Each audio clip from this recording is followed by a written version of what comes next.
Well, hey, it is your Auntie Collins.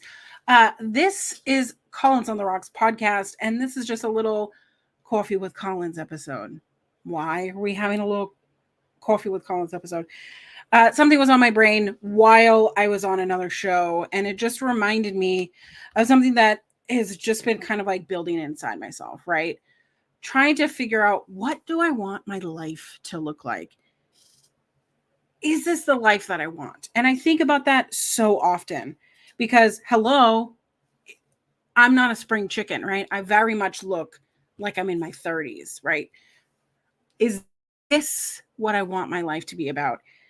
And I wanted to treat this more as like a little podcast, me thinking out loud, because I used to do that all the time. And my thoughts often got me in trouble.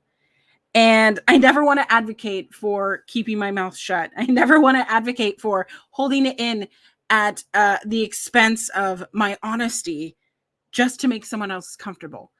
If there's something about me that you don't like, choke on it, right? I've always wanted to showcase that in my life, to be unapologetically myself. And when I think about the things in my life and I think about the things that make me happy and the things that should make you happy, I want you to consider, what do you want your legacy to be? When someone says your name, what is the thing that they feel? And as I've lived life, I am not an old person. Sometimes my back tells me that I am 700 years old because it's always hurting. Everything's always hurting. But what I want people to remember about me is very different than what I thought it would be in my 20s. And now, as a person in my 30s, I just think, okay, I don't want people to think that I'm an obnoxious person. I don't want people to think that I'm a dramatic person. I don't want people to think anything except the way that Collins made me feel was special and important and seen. And you loved me where I am.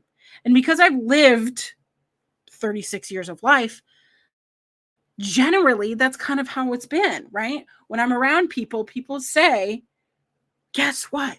You make me feel this way. However, it's not always been that way.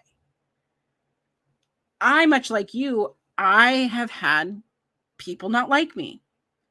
I've had people say mean things about me.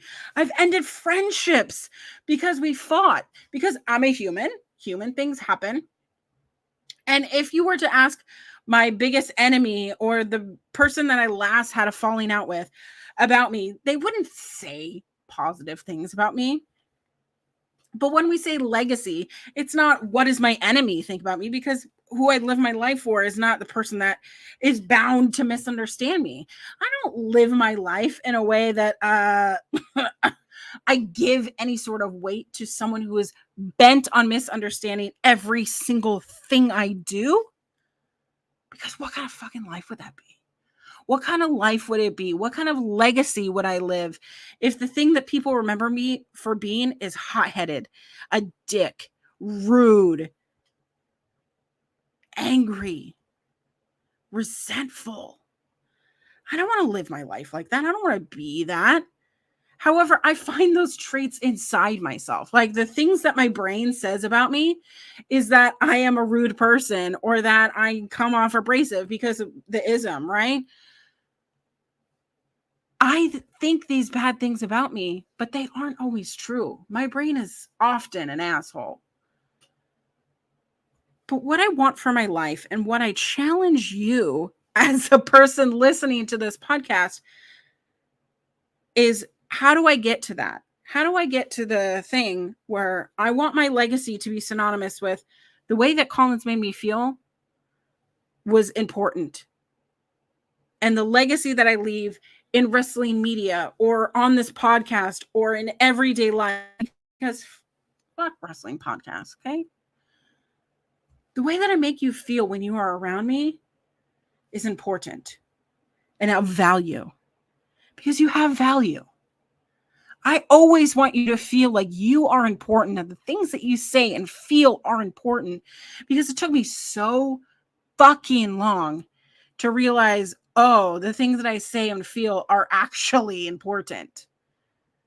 because no one advocated for that for me. And I really don't want my family to be like, well, we did our best. It's fine. It's fine to do your best, but it's also fine to acknowledge that there are things in myself that I feel so apprehensive for, things that I saw repeated and never entered again because I could not trust my feelings because I was often labeled as dramatic.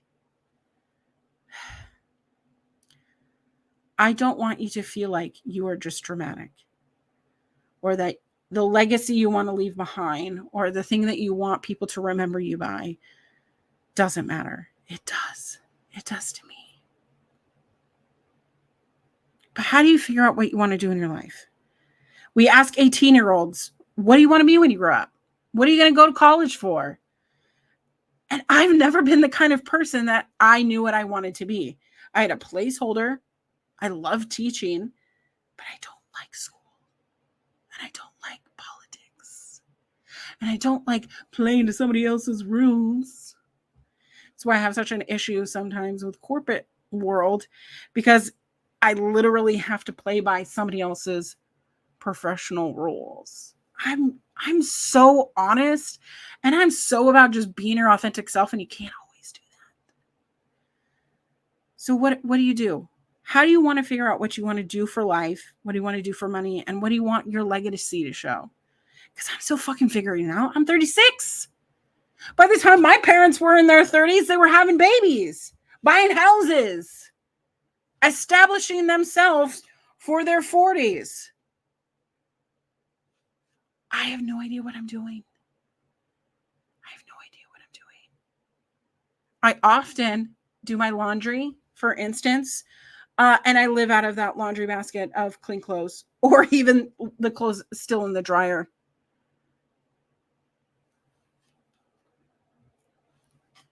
How do you get the motivation to then fold your clothes and put them away?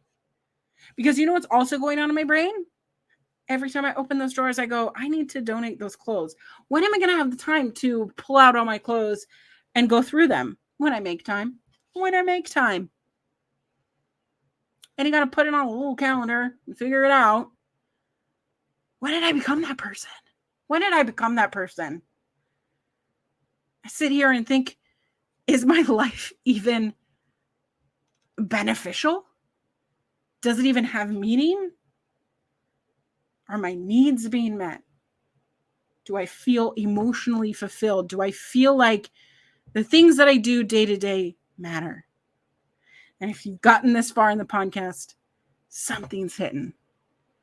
But I got to figure out, and maybe you're trying to figure out, I got to figure out what I want my life to look like. If you're spiritual, you have things in your life that help anchor that, right? But how do you figure it out all on your own? Raw dogging it through life. That's where I struggle. I could take quizzes, BuzzFeed. BuzzFeed was always helpful. What do I want to do in my life? What do I want to be known for?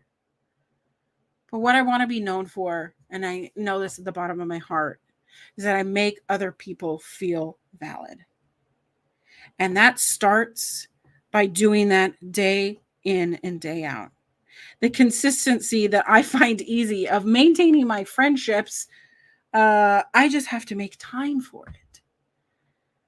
And I never want to be the friend that doesn't make time for people. So while I cheers to you with my empty coffee, I want to remind you that it doesn't matter how much you make, what job you have, all your accolades. The legacy you leave behind is how you made people feel around you. I don't want to be just another noise. I don't want to be just another podcast. I don't want to be just another human that gets buried in the ground or ashes dumped in the ocean. I want my life to fucking matter. I got to start somewhere. Thank you so much for listening to Coffee with Collins. If this is something that you have fresh on your noggin, you want to let one rip in the comment section, leave a little like down below. Tell me your thoughts. What kind of legacy do you want to live? And how do you think you can make life matter? Tell me. I can't wait to hear. I love you so much. Love your face. And I'll see you around next time. Bye.